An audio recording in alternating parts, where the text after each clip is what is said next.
اللہ الرحمن الرحیم۔ عشق دے رمضان کوئی جانے،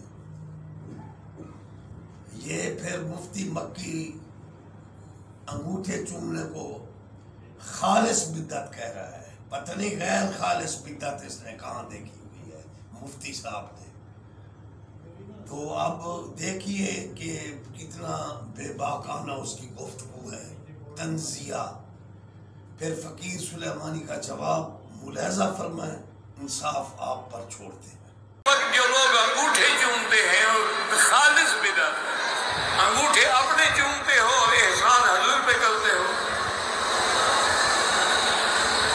یہ تو انگلش بوسا ہوا نا جی، وہ بھی دور سے بوسا پھینکتے ہیں، یہ بھی انگوٹھے چوم کے بھیج رہا ہے۔ جیسے بات محبت میں لڑکیاں لڑکے اظہار کرتے ہیں نا، تو ٹیلی فون کو چومتے ہیں تاکہ وہ آواز سنے کہ میں چوم رہا ہوں۔ اس کو چوم تو تم ٹیلی فون کو رہے ہو، اس کو تھوڑا چوم رہے ہو۔ ہو کی ہوئی تھی، تلوار اٹھائے ہوئے تھے، جو کہے گا کہ نبی پاک وفات پا گئے میں اسے قتل کر دوں گا۔ یہ ایک عشق کا جنون تھا۔ اب لگائیے فتویٰ حضرت عمر پر، مکی مفتی لگا حضرت عمر پر فتویٰ، یہ ان کی عشق کی کیفیت تھی، یہ بھی برحق ہے۔ حضرت عمر کا احترام برقرار رہے گا، ان کا جو مذاق اڑائے گا وہ لعنتی شخص ہے۔ اور جو حضرت ابو بکر نے حضرت عمر کے سامنے مسئلہ بیان کیا تو ان کی کیفیت پر پھر شریعت کا غلبہ ہوا، تو ان اللہ مع الصابرین پر عمل کیا۔ یہ عشق کی کیفیات ہوتی ہیں، تو کیا جانے۔ سبحان اللہ۔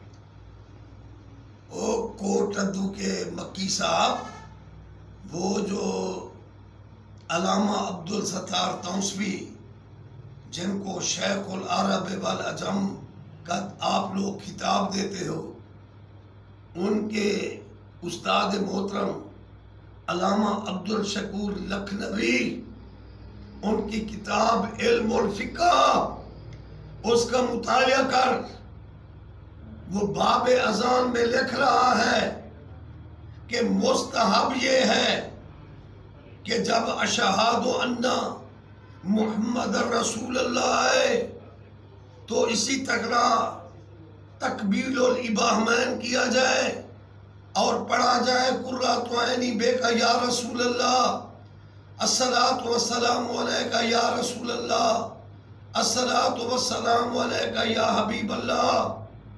اب لگو فتویٰ، اپنے علماء پر فتویٰ لگو۔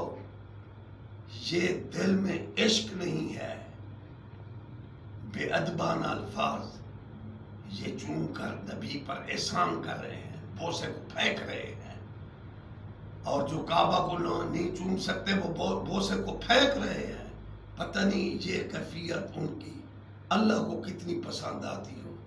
وہ تو دلوں کے راز جانتا ہے نا، وہ زہری ملا، علم باطن ہم چو مسکا، علم ظاہر ہم چو شیر۔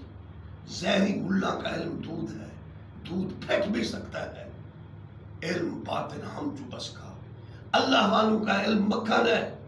کیا بھول گیا ہے کہ وہ جو چرواہ کہہ رہا تھا، اے اللہ تو آ جا، میں تجھے اپنی بکری کا دودھ پلاؤں، میں تیرے سر میں تیل ڈال دوں، تجھے سرما لگا دوں اور تیری جوئیں نکالوں۔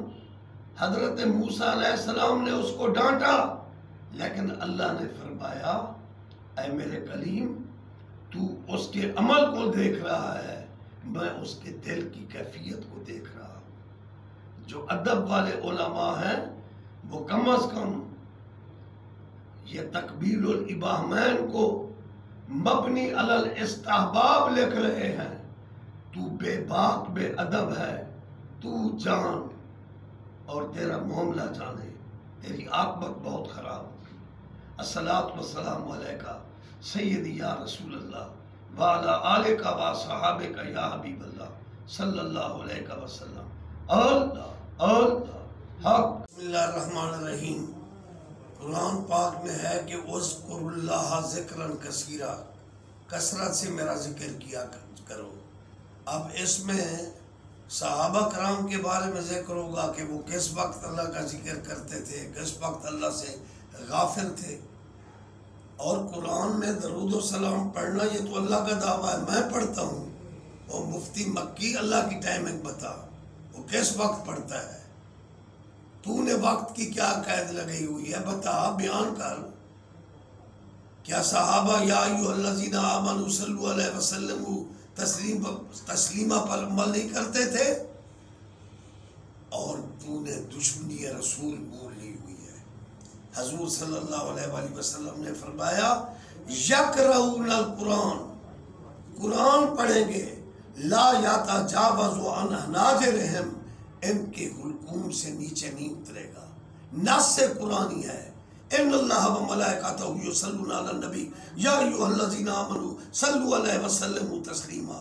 میں بھی پڑھتا ہوں، میرے فرشتے بھی پڑھتے ہیں، اے ایمان والو تم میرے نبی کی ذات پر درود و سلام پڑھو۔ اللہ نے کسی کے اوپر وقت کی قید لگائی ہے؟ تو صحابہ کا پوچھتا ہے وہ کس وقت پڑھتے تھے؟ جس اللہ کا دعویٰ ہے اس کے اوقات کار بیان کر، تیرے علم کا پتہ چل جائے گا۔ کائنات کے مفتیوں کو اکٹھا کر لے، تیرے اندر بغض رسول ہے۔ صلاۃ و سلام کا مطلقاً قرآن میں حکم ہے، اور تو بدعت کہتا ہے۔ رسول کے پاس کون سا منہ لے کر جائے گا؟ الصلاۃ والسلام علیکہ سیدی یا رسول اللہ وعلی آلکہ و صحابکہ یا حبیب اللہ صلی اللہ علیہ وسلم۔